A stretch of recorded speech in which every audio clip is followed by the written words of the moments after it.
Oh, good luck there, Kelly, and very well done for getting Shadulu. Craig and I seem to be showing you holes today.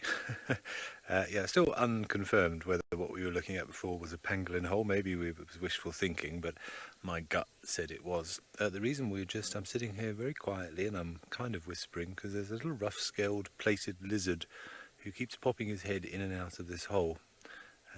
Murphy's Law, he probably won't do it now, but we had a lovely view of him just now with his head sticking out. He was lying on that little bit of sand in front of it when I drove past.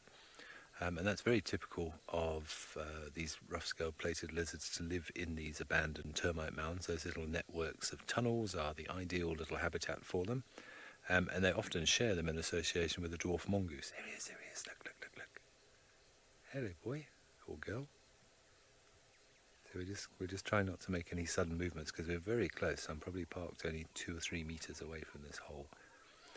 So excuse me if I'm keeping my voice very low.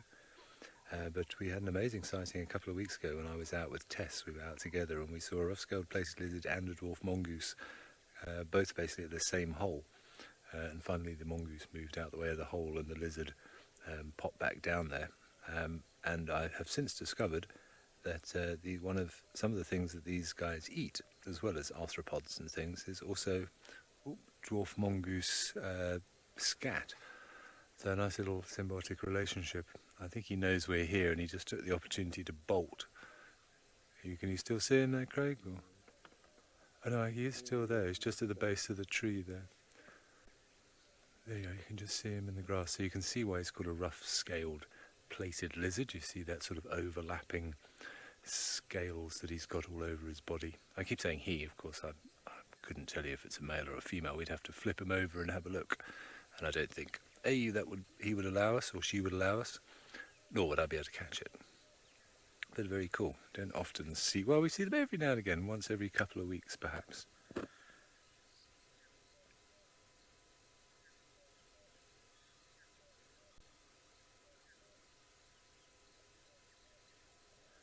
yeah, also eats millipedes, so like the ones Kelly was showing you this morning. And also flowers as well, so very much of an omnivorous diet, this one. But one of our lesser seen members out here.